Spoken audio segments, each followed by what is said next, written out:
আসলে আসলে বৌদি একটা গাড়ির কথা বলেছিল আর কি। তা বৌদির তো এখন প্রচণ্ড কাজের চাপ যাচ্ছে, ব্যস্ততা যাচ্ছে। তো সেই চাপের মধ্যে ব্যাপারটা ভুলে গেছে কিনা তাই একবার মনে করিয়ে দিচ্ছিলাম আর কি। কেন মানে গাড়ি কেন? শ্রেয়া তোমাকে গাড়ির ব্যবস্থা করে দেবে কেন? আমি কিছু বুঝতে পারছি না। কি ব্যাপার, কি ব্যাপার শ্রেয়া? তোমাকে বলবো বলবো করে একদম ভুলে গেছি। মানে কাজের প্রেশার ছিল তো, মাথা থেকে একদম বেরিয়ে গেছে।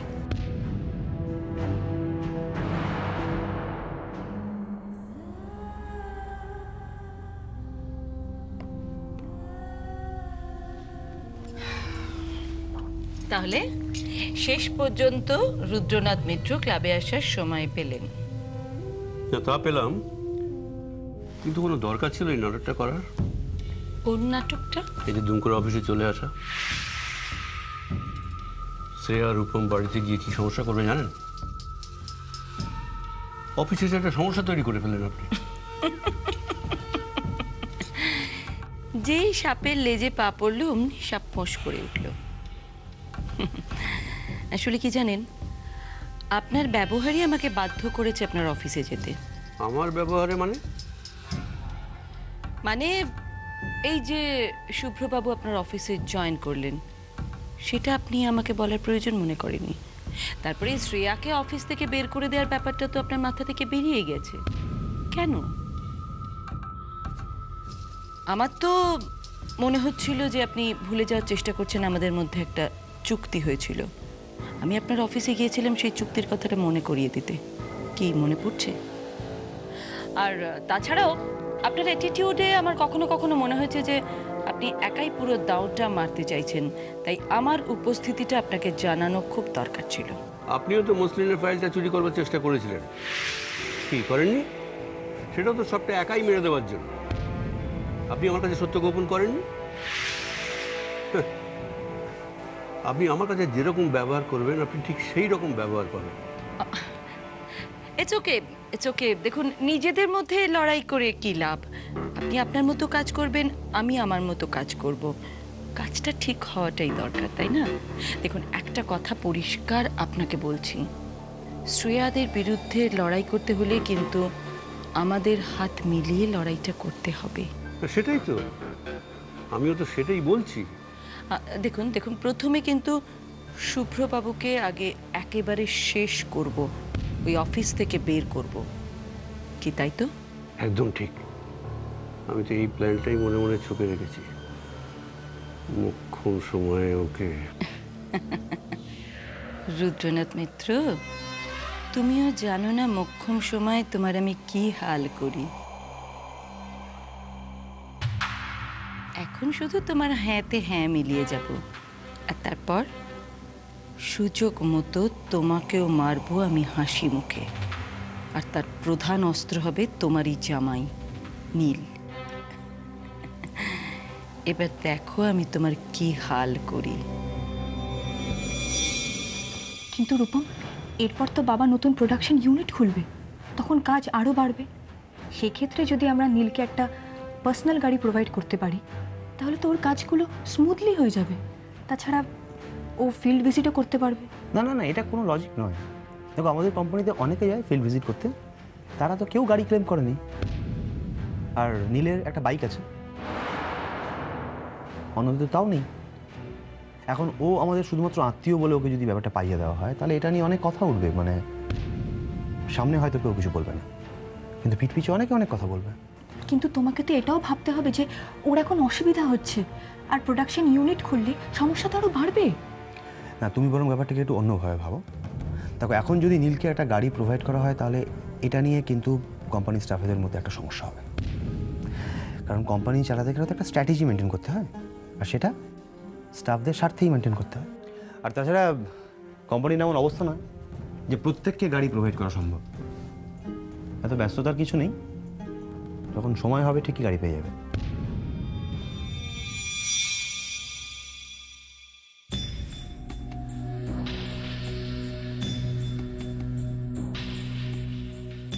যখন সময় হবে তখন ঠিকই গাড়ি পেয়ে যাবে। তাহলে শ্রেয়া, তোমার সমস্ত চেষ্টা বিফল হলো তো? তাতে আমি কি করব? তুমি কি করবে মানে? তুমি তো সব করবে, সব কিছু তো তোমারই হাতে। দেখো, দাদাকে দিয়ে যদি না হয় তাহলে তাহলে বাবাকে কি বলো? যেভাবেই হোক আমার একটা পার্সোনাল গাড়ি চাই, সম্পূর্ণ নিজের একটা গাড়ি। ওকে?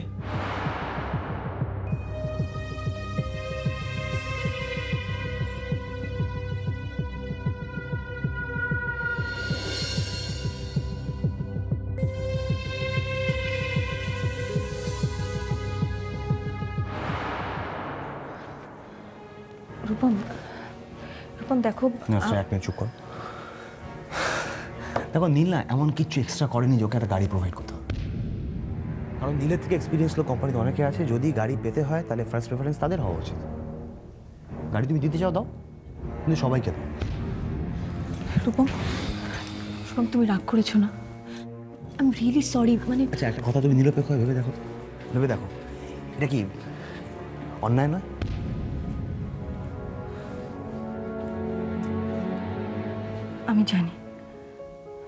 আমি জানি তোমার আমার কথাগুলো অযৌক্তিক বলে মনে হচ্ছে, কিন্তু রূপম তুমি একটা কথা ভেবে দেখেছো?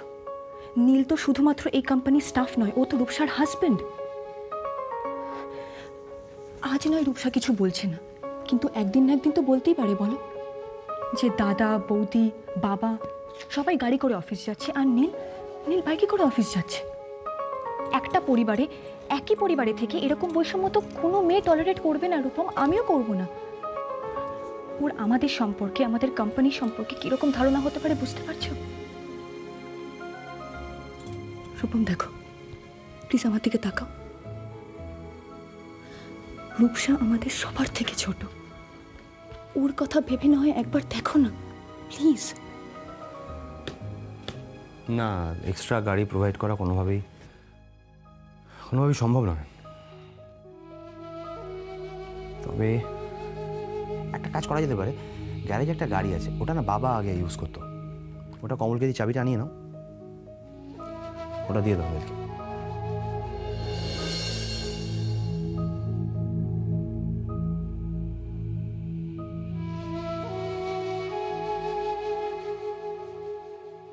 বাবা কখন এলে? এই তো, আয় মা আয়, দেখ তো দিদি কি পাঠিয়েছে দেখ। ও দিভাইটা পারে বটে, ঠিক আমার ফেভারিট চকোমুজটা পাঠিয়েছে। কি কি পাঠিয়েছে? চকোমুজ। চকমুজ? এসব আমি জীবনে কখনো মনে করে দোকান থেকে আনতে পারতাম না। আমার দৌড় বড় জোর ওই ওই সিঙ্গাড়া, কচুরি, চপ এই পর্যন্ত। বাবা, বাবা আমরা তোমার কাছে ক্ষমা চাইতে এসেছি বাবা। কেন, ক্ষমা চাইবার কি আছে? না বাবা, আসলে কাল রাতে আমরা তোমার সঙ্গে যে ব্যবহারটা করেছি, আমরা জানি তার সত্যি কোনো ক্ষমা হয় না বাবা, কিন্তু তাও যদি তুমি আমাদের প্লিজ বাবা। তোমরা কাল রাত্রিরে তোমাদের সিদ্ধান্ত জানিয়েছো, আর আমি সেটা সমর্থন করেছি, ব্যাস মিটে গেল। এতে তো ক্ষমা চাইবার কিছু নেই।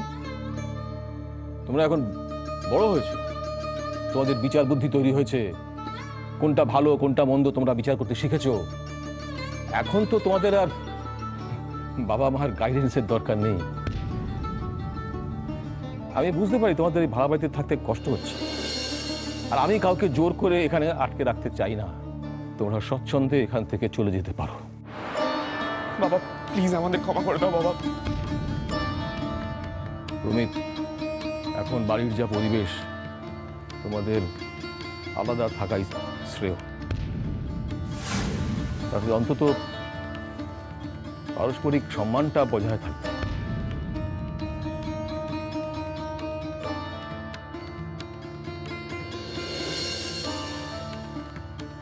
বাবা বলছি, আমাদের কথাটা একবার ভেবে দেখো। যে সন্তান তার বাবা মার স্নেহ ভালোবাসার মূল্য দেয় না, সেই সন্তানের ভালো মন্দ দেখারও আমার আমার কোনো দরকার নেই। সরো। বাবা বাবা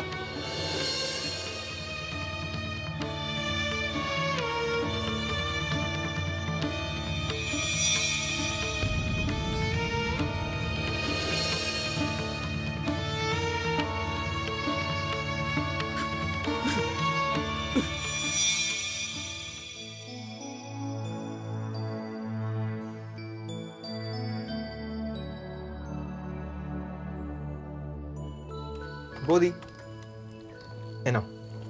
ও কে দিল? কমল কমল আসছিল, আমি বললাম যে আমি চলে আসবো তোমার কাছে, তাই আমার হাত দিয়ে পাঠিয়ে দিল। থ্যাঙ্কস। বৌদি, একটা দরকারের জন্য তোমার কাছে এসেছিলাম। কিসের দরকার বলো? বসছি। হ্যাঁ বস। আমি বলছিলাম যে কাল থেকে তো ঝিমলির এক্সাম শুরু হচ্ছে, বলছিলাম যে কাকু নাকি ঝিমলিকে এক্সাম সেন্টারে ছাড়তে যাবে। ঠিকই তো বলেছে, বাবা মেয়েকে এক্সাম হলে নিয়ে যাবে, এটাই তো স্বাভাবিক। হ্যাঁ, ভাবছিলাম যে রাস্তায় জ্যাম থাকবে, তারপর অফিস আওয়ার্স। সেরকম হলে না হয় একটু আগে বেরোবে, যাতে ঠিক টাইমে পৌঁছে যায়। হ্যাঁ, এইটা ভালো হতো না যদি আমরা নিজেদের গাড়িতে গিয়ে ছেড়ে আসতাম, তারপরে কতই বা আগে বেরোবে বলো। হ্যাঁ, সেরকম যদি হয় আমি না হয় বাবা ঝিমলিকে এক্সাম হলে পৌঁছে দেবো। এবার ঠিক আছে তো? না না, এই ক্ষেত্রে বাইকটা বেটার অপশন হবে। বাইক? বাবা, সায়ন বাইক কোথায় পাবো?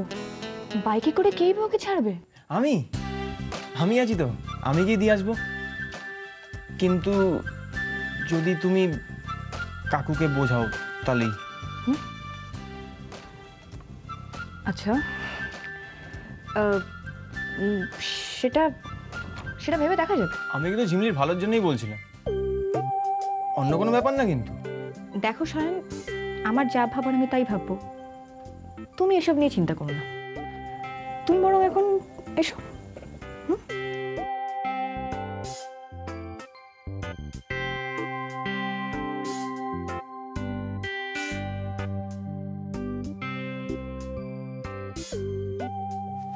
কি হলো, আরো কিছু বলবে?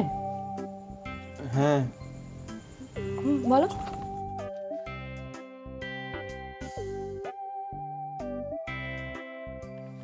আমি কিন্তু কাল সকালে ঝিমলিকে নিয়ে যাব, তুমি যে করে হোক ব্যবস্থা করো, আমি কিছু জানি না। চললাম।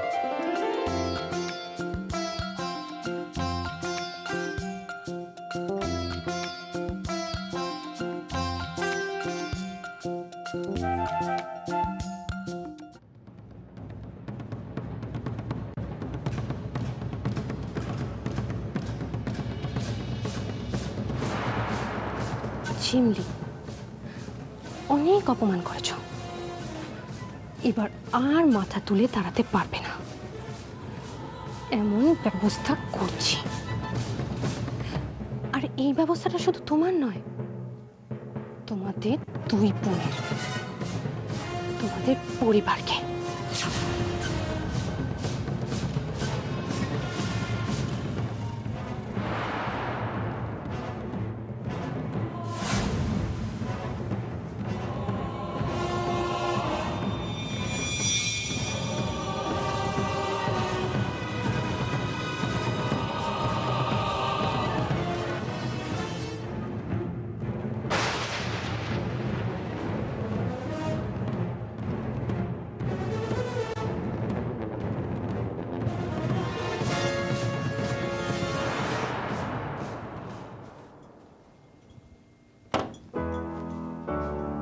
Come in.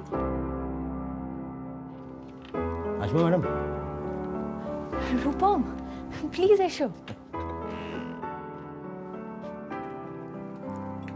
বাড়ি যাবে না? যাবো তো। এই সায়ন এসেছিল দেখলাম, মনে হলো। আমি মিসেস সেনের সাথে কথা বলছিলাম, এসেছিল না? এসেছিল তো। আসলে কমল কেয়ারটা কাজে ব্যস্ত ছিল, তাই ও নীলের গাড়ির চাবিটা দিতে এসেছিল। ও আচ্ছা রূপম, রামকানাই গার্মেন্টসের আগের ইয়ারের বিলটা কোথায় বলো তো? মানে আমি ঠিক খুঁজে পাচ্ছি না। তোমার সাথে কথা হয়েছিল না? হ্যাঁ, অশোকের কাছে আছে, আমি বললাম না তোমাকে। ও হ্যাঁ হ্যাঁ হ্যাঁ বলেছিলে তো, একদম ভুলে গেছি।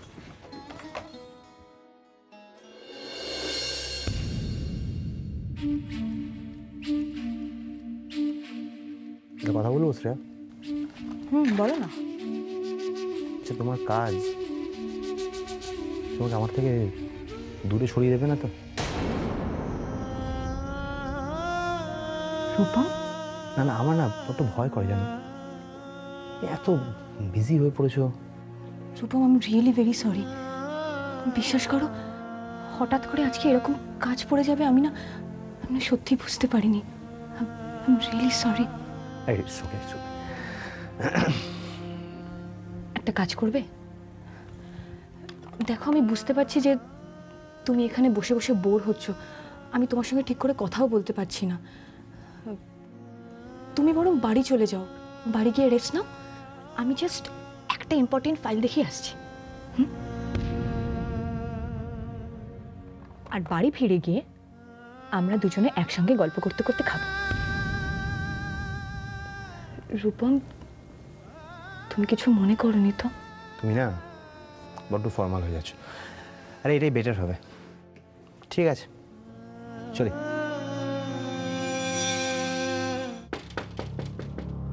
আবার নিশ্চয়ই কিছু বলবে রূপম, এসো।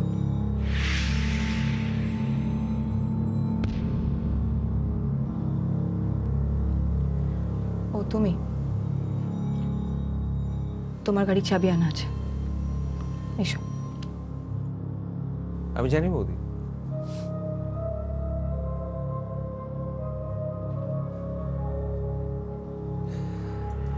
একবার যখন তুমি নিজে দায়িত্ব নিয়েছো তখন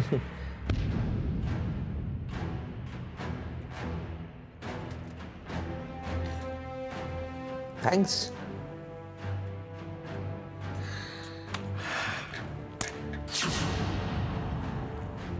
কিছু বলবে? না, এই তুমি আমাকে কতটা ছোট ভাবলে, কতটা খারাপ ভাবলে। আমি ব্যস্ত আছি, তুমি আসতে পারো। হ্যাঁ, সেটা তো আমি পারবো না বৌদি।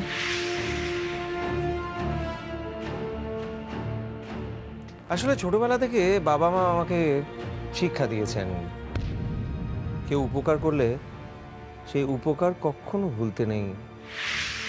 সমপরিমাণ উপকার করতে না পারলেও কিছুটাও যদি করা যায় তাহলেও। না না না, ঠিক আছে। কিচ্ছু ঠিক নেই শ্রেয়া। আমি ওই দাদার মতো স্বার্থপর হতে পারবো না। তুমি এখানে খেটে খেটে মরে যাবে আর আমি বাড়িতে গিয়ে পায়ের ওপর পা তুলে বিশ্রাম নেব, সেটা কখনো হতে পারে শ্রেয়া বৌদি? তার থেকে একটা কাজ করা যাক, তুমি কাজটা শেষ করে নাও, তারপর আমরা একসঙ্গে বেরোবো। থ্যাঙ্কস, বাট তার কোনো প্রয়োজন পড়বে না। তুমি বরং বাড়ি যাও, রূপসা তোমার জন্য চিন্তা করবে। আমি ঠিক চলে যাবো, আমার জন্য চিন্তা করতে হবে না। না বৌদি না, এটা কিছুতেই হতে পারে না। দেখো, গাড়িটা যখন আমি তোমার জন্য পেয়েছি তখন প্রথম দিন আমার পাশের সিটটায় তুমি বসবে।